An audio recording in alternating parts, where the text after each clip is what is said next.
The Next Generation by Stephen Lake. Kite, Sarah, and Boyari walked quietly through a mid-level starter town and studied the area around them. Wow, this place brings back memories. You guys remember when this used to be one of our hangouts? Asked Kite. Boyari chuckled. Bro, I remember when we finally earned the right to make this place our home base. I still have fond memories of how giddy we were the day we got our promotions, he replied. Yeah, and all the gear upgrades that open up as well, said Sarah. Kite laughed. Yeah, and you were really excited to get your new outfits as well, he chided. Sarah blushed slightly at this. Hey, new outfits are still considered gear, she retorted bashfully. Boyari laughed at this and patted her gently on the shoulder. Yes, and you looked really cute in them too. It almost made me want to ask you on a date, he chided. Kite snorted. I think your wife would have protested that, he retorted. Boyari laughed. Protested is putting it lightly. She probably would have thrown me out a window if I'd done something like that. And we live on the 95th floor. The other two laughed at this. As they continued walking through the town, taking in the sights, while also sharing other fond memories of the town from their past, they soon stumbled onto a sign for one of the local markets. However, this was no ordinary market. This was one of the specialty one where both new players and experienced ones would gather together to seek out an instructor or mentor to help them learn, grow, and become better than they already were. Seeing this caused Kite's team to pause and stare the market with fondness as they relived memories of their own times in the past where they themselves were a team looking for a mentor. Man, that place brings back memories. I remember all the guys that stepped up and helped us grow, get better, and level up back then, said Boyari fondly. Yes, and we learned a lot during that time too. If it wasn't for the fact that we're now legendary players, I might want to go back and do that again, as it was an amazing time for certain, replied Kite with equal fondness. Sarah, pondering this a bit herself, smiled happily. Do you guys remember all the times that Rogue stopped by and took us under his wing? We were the envy of the lot whenever that happened, she said. Boyari laughed. I know, right? And those were some amazing adventures we had with him back then. Well, when he wasn't destroying everything in sight. Accidentally, yes, but still, man, that bro can dish out some wanton damage. That's for sure. Kite laughed in return. Yeah, his DPM for a single cast is greater than most of us can do in an entire year, he chided. The other two nodded in agreement. However, as they continued to laugh and talk about this, a thought crossed their minds. Hey guys, what do you think about us going over to the market and picking up a few people to mentor and train for ourselves? We haven't done that in a while, so it feels kind of disrespectful to everything that Rogue did for us back when we were still rising through the ranks. And since we don't have anything going on, that feels like a good use of our free time right now. What do you think? Asked Sarah thoughtfully. The other two looked at each other and pondered this briefly. You know, she's kind of right. We've been so busy grinding those new levels in Lands of Magic lately that we haven't taken any time out to mentor anyone else in a while, said Boyari. Kite nodded at this. I agree. And besides, doing that will be a nice walk through memory lane as well, he replied. The other two nodded in agreement. The team then turned and headed to the market where players, looking for training and mentorship, gathered themselves together. As they walked into there, they were greeted by a sight that was all too familiar to them.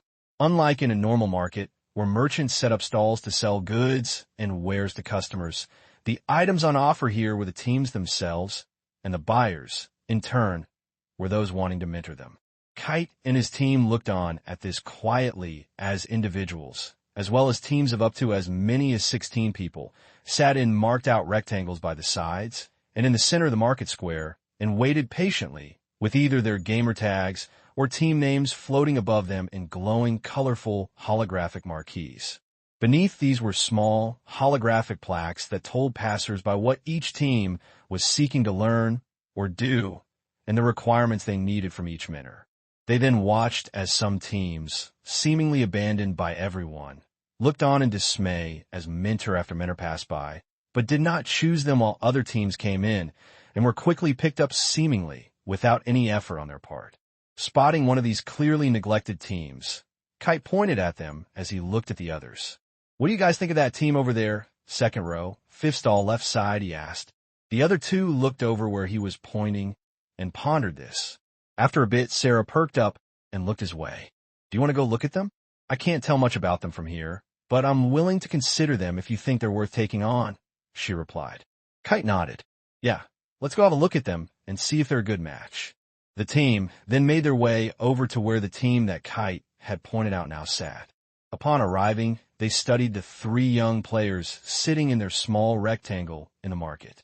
Over their heads, emblazoned with the words Splantix Cannon, their team name banner glowed brightly. Just below this sat 3 junior fighters, each one clearly still new to the game and seeking to increase their skills far above the meager levels they were at right now. However, based on the dark, disappointed expressions of discouragement that were etched on their faces, it was clear to Kite's entire team that this team, Splantix Cannon, didn't believe that anyone would be willing to ever mentor them. Kite's team stood there quietly and studied the team in thoughtful contemplation as they mulled over what they would do. Eventually, it was Kite who spoke up. You guys interested in taking them on? He asked. Boyari grinned. I don't have any issues with that if you don't. I mean, they do look like they've got a lot of potential. So I'm totally game for this, he replied happily. Same here, replied Sarah. The three of them then looked at the team's request marquee briefly before pressing the accept mentorship button at the bottom of it. However, Splantix Cannon did not initially respond to this, and instead remained somewhat aloof and detached from everything that was happening around them. This was mostly due to their feelings of discouragement from being ignored for weeks and never accepted by anyone as mints.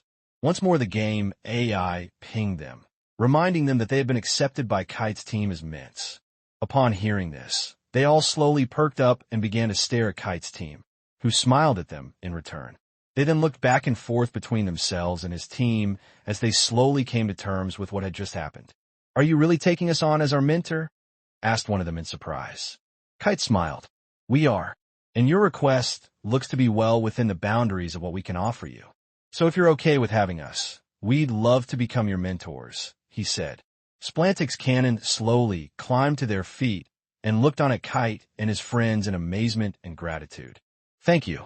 We really appreciate this, said the leader of Splantix Cannon. You're welcome. So, what do you say we head over to one of the local cafes and spend some time getting to know each other? I'm willing to pay for anything you want while we're there so that you don't have to. Think of it as our welcome gift for you, said Kite. The faces of Splantix Cannon slowly grew brighter and brighter as joy and happiness began to fill their hearts and drive out the depression and sadness that had once been there. We'd love to. Kite smiled happily at this and said, Well then, shall we get started? Absolutely. The end.